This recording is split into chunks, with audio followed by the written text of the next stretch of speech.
Yes, I received a letter last night from E.S. Bersamin saying that the executive would not be attending the hearing on April 3. Nakakalungkot naman kasi alam niyo maraming tanong pa rin, bitin pa rin kasi preliminary report lang naman ang kinaya ko. Marami pa rin katanungan ng taong bayan.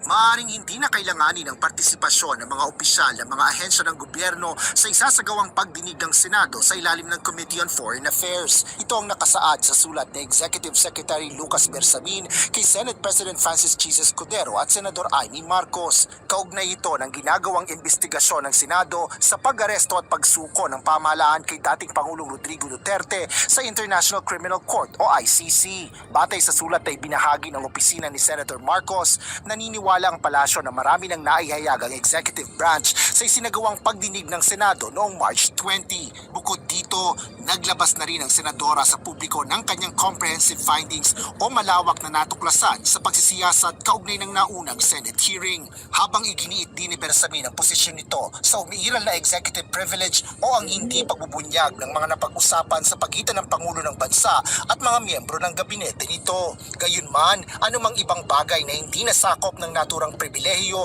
ay lubos ng natalakay ayon sa sulat ni Bersamin. Ikinagulat naman ito ng presidential sister.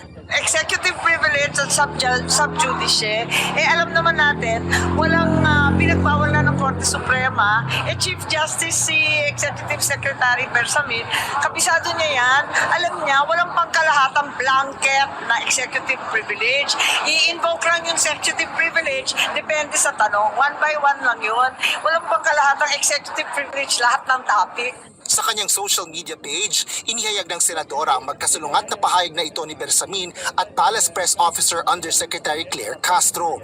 Binigyan din ni Senador Amy ang nauna ng sinabi ni Jose Castro na hindi pipigilan ni President Ferdinand Marcos Jr. ang mga miyembro ng kanyang mga gabinete kung sila ay papatawag sa pagdinig ng Senado. Katulad ng po sinabi natin noong mga nakaraang araw, hindi naman po pipigilan ng Pangulo ang mga cabinet members or secretaries kung sila man po ay papatawag at dapat nga naman tugunan kung ano mo ang mga katanungan na ibibigay sa kanila provided po na ito ay hindi naman mag-violate ng executive privilege. Yun naman po. Umaasa pa rin ako dun sa sinabi ni Presidente na hindi daw pagbabawal, pero liwaliwanag ng sulat, bawal. Hindi sila a-attend.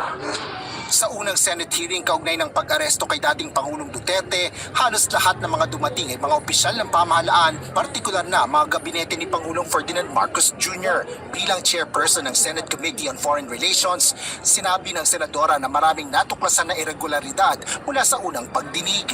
Nayurakan din niya ang ilang karapatan ng dating presidente na hindi katanggap-tanggap para sa mambabatas. Sa kabila nito, marami pa dapat linawin na issue kaya nagdesisyon ng mambabatas na magkaroon ng ikalawang pagdinig.